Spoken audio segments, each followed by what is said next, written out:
Hello, this is Cristi Muro, and today we're going to turn SAP object types into readable names in your queries.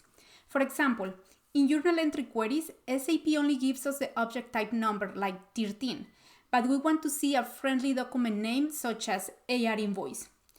Most people solve this by writing a huge case list. So I'm going to create a query and I'm going to show you the way that I was doing it.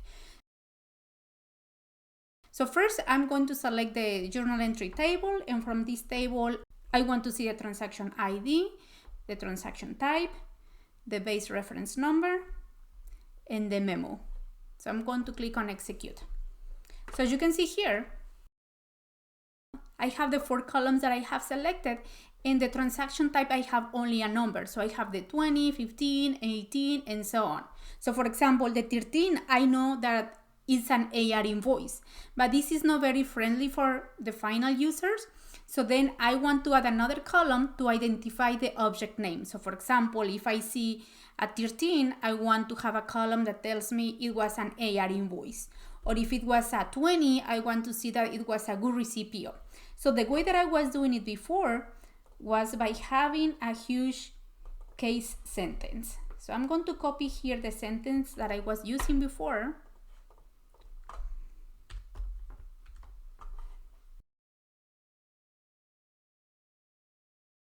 And as you can see here in my case sentence, I have every single object type and with the description that I want to see. So if I minimize this one, now we have the object name. So this works. However, while I was doing this, I was thinking, I think SAP should have a table that tells me the name of the object, so then I can link it, and so that avoids to have this long case sentence. So I'm going to minimize this one. So while I was looking at the options, I found out 2 tables. So I'm going to show you. The first table that I found out was the OBBO, which is a business object table. I'm going to choose it and execute it.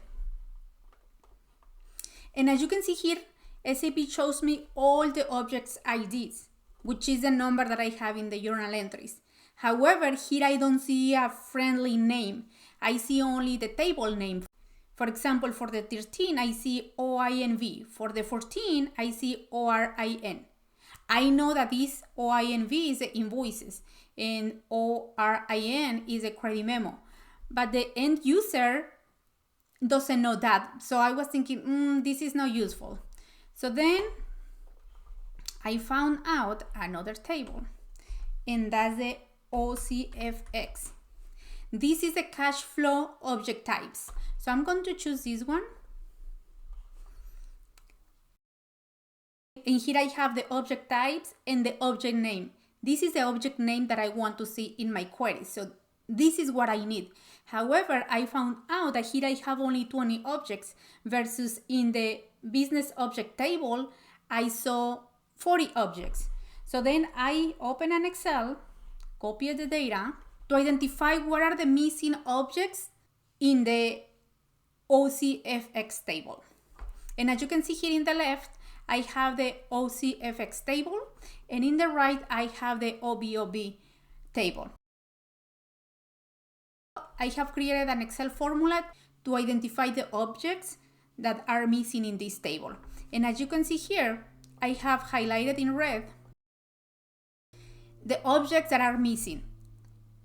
And everything is related to inventory transactions, such as good received, good issues, inventory transfer, which it makes sense because we don't see these objects in the cash flow report. So I was like, probably that's not going to be useful. But anyway, I'm going to link my journal entry table with the OCFX table to show you what I did next.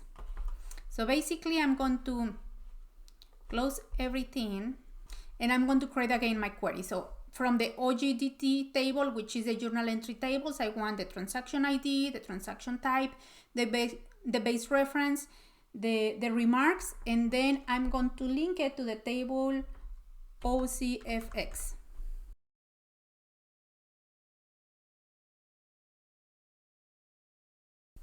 And as you can see, SAP didn't do the mapping correctly, so I'm going to fix it. Left join. Okay, there we go. So here we have our query. And as you can see here, now I have the object name. I'm going to order by object name.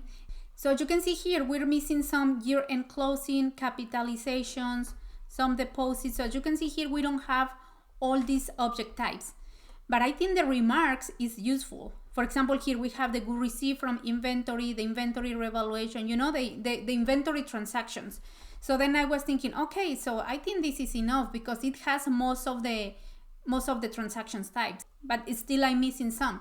So instead of creating a huge case sentence, the thing that I did it was, the way that I solved this one is by telling SAP, if this is null, if object name is null,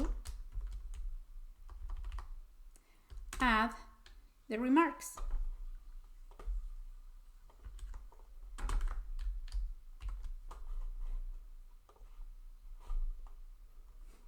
And now as you can see here, if I scroll down to see, for example here, production orders. We have production orders.